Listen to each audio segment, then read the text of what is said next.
নমস্কার বন্ধুরা, আমি শুভদীপ।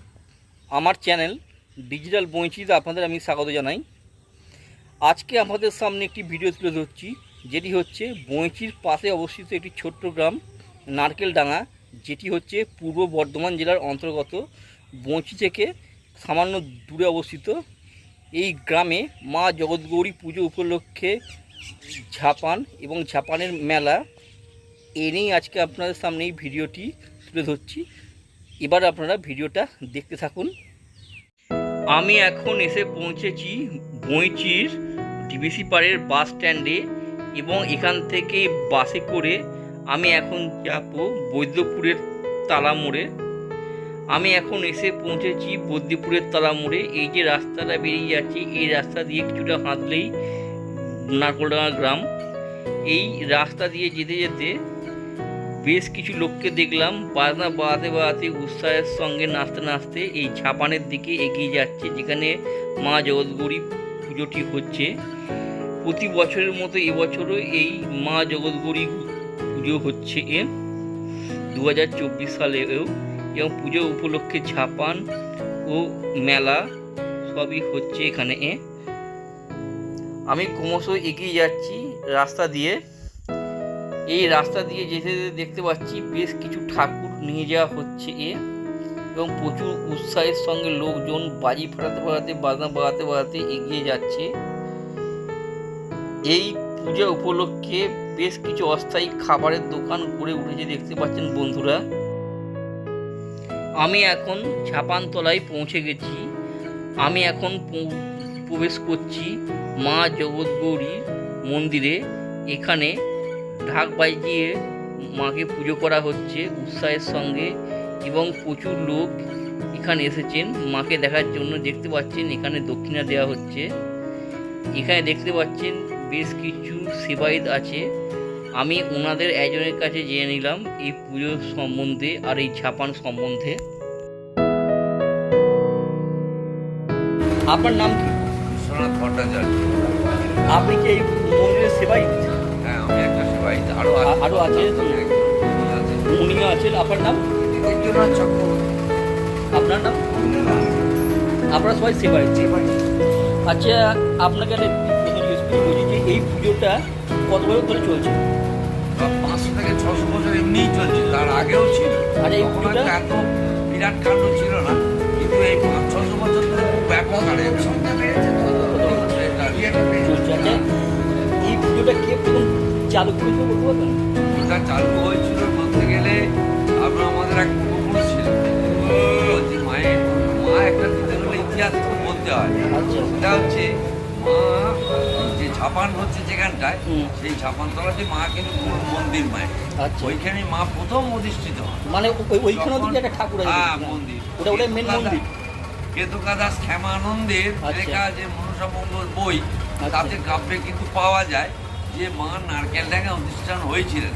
সেই সময়তে সেখানেতে বেহুলা তার মৃত স্বামীকে নিয়ে এইখানে এসেছিলেন। মাকে আরাধনা করে স্বামী জীবন লাভ করেন এবং সেইভাবে এইখানে থেকে মন্দিরটা চালু চলে আসছে। এরপরে বেশ কিছু বছর ঘটে যাওয়ার পর মাকে মুসলিম পিয়র যখন আসে তখন জলে ফেলে দেওয়া। আচ্ছা। সেই জল থেকে কারো 100 বছর পরে যে মা জেলের জালে ওঠে। সেই জন্য মায়ের ঝাপানের দিন বা দশহরার দিন জেলের পুজো আগে হয়। দশহরাতে মায়ের জেলের পুজো আগে হয়। মা এইভাবেই চলে আসছে। আর ঝাপানের দিন হয় মা একজন মানে বউ সেজে একজনের যে কলু ছিল তার কাছে তেল চেয়েছিল। সেই যে তিনি ছিলেন মা, এবং মা সে তেল চাওয়ার জন্য সেই কলুদের পুজোটার জন্য ছাপানের দিন হয়। এইভাবে বংশ পরম্পরা আমাদের চলে আসে।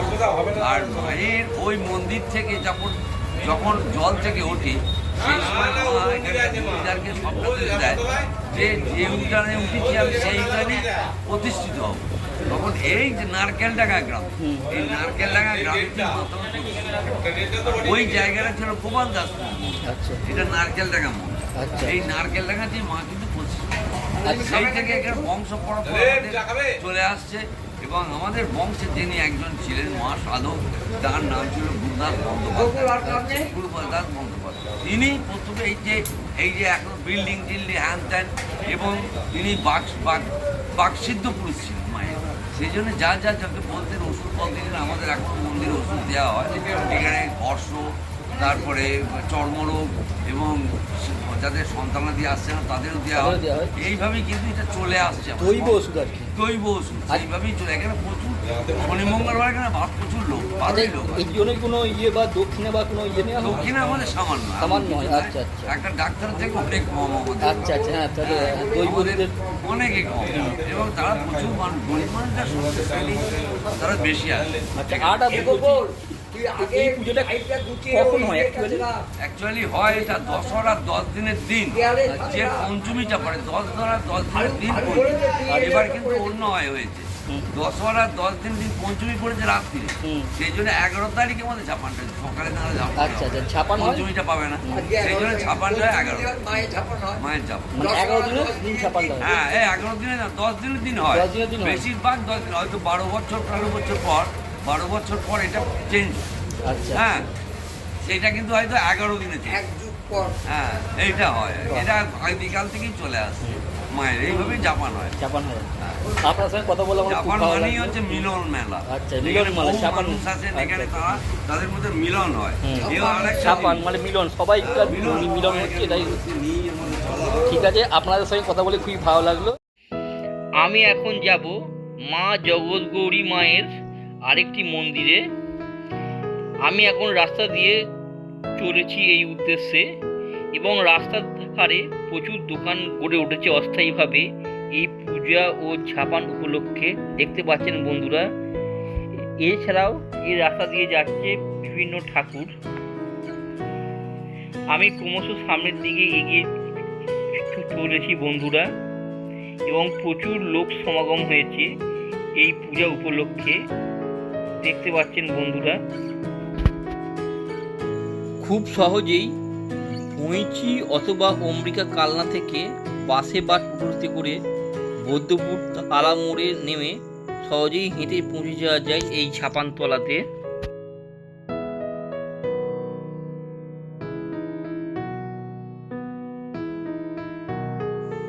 এখানে বিক্রি হচ্ছে মায়ের পুজোর উপকরণ, এবং বিভিন্ন ভক্তগণ এখান থেকে পুজোর উপকরণ কিনে মাকে পুজো দিতে যাচ্ছে। আমি এখন এসে পৌঁছেছি মায়ের মন্দিরের সামনে, দেখতে পাচ্ছেন বন্ধুরা, এটি হচ্ছে মায়ের মন্দির। এই যে দেখতে পাচ্ছেন, এটি হচ্ছে মায়ের মূর্তি। এখানে অনেক ভিড়, তাই একটু ফটো তুলতে অসুবিধা হচ্ছে, দেখতে পাচ্ছেন।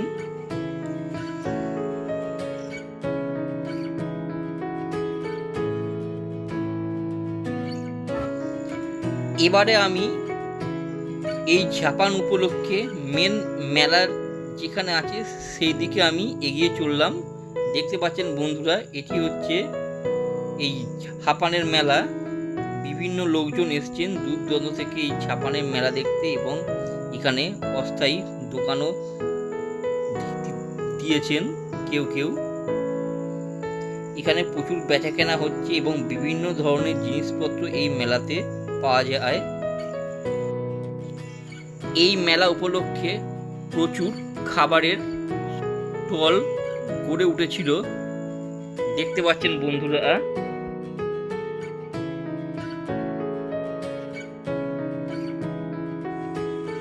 সময় যতই বেড়ে যাচ্ছে, এই মেলা চত্বরে লোকজনের সংখ্যা প্রচুর পরিমাণে বৃদ্ধি করছে, দেখতে পাচ্ছেন বন্ধুরা।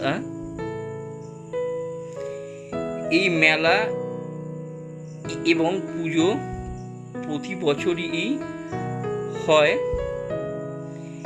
এবছর তার ব্যতিক্রম হয়নি। অর্থাৎ 2024 সালে জমজমাটিভাবে এই ছাপান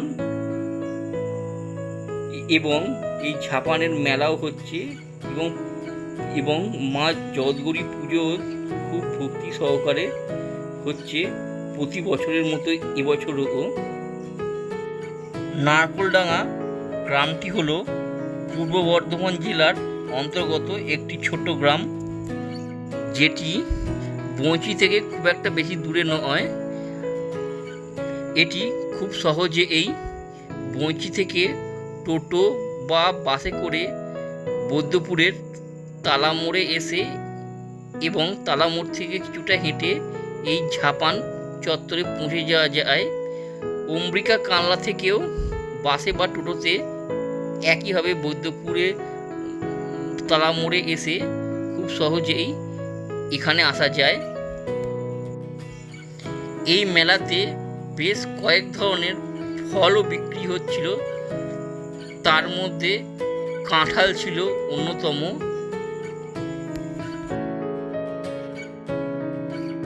এই মেলাতে বিভিন্ন ধরনের জিনিসপত্রের দোকান গড়ে উঠেছে এবং বিভিন্ন জায়গার ব্যবসায়ীরা এখানে অস্থায়ীভাবে দোকান করে বেচা কেনা করছেন।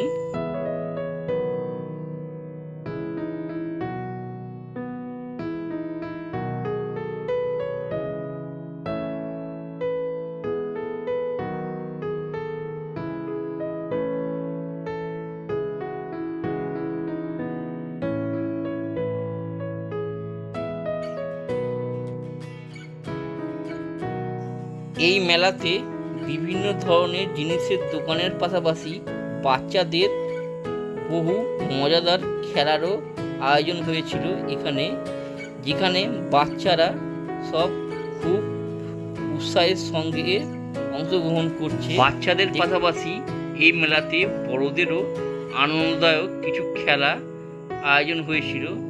তাদের মধ্যে নাগরদোল্লা ছিল অন্যতম। দেখতে পাচ্ছেন বন্ধুরা, এখানে অনেকেই নাগরদোল্লায় চাপছে এবং আনন্দ উপভোগ করছে।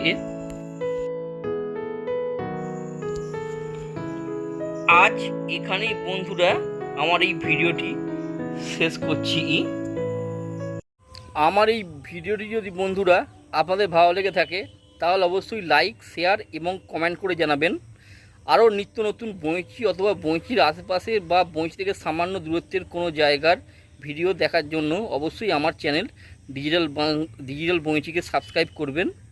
আজ এ পর্যন্তই, পরবর্তীকালে দেখা হবে অন্য কোনো ভিডিওতে। ভালো থাকবেন বন্ধুরা, নমস্কার।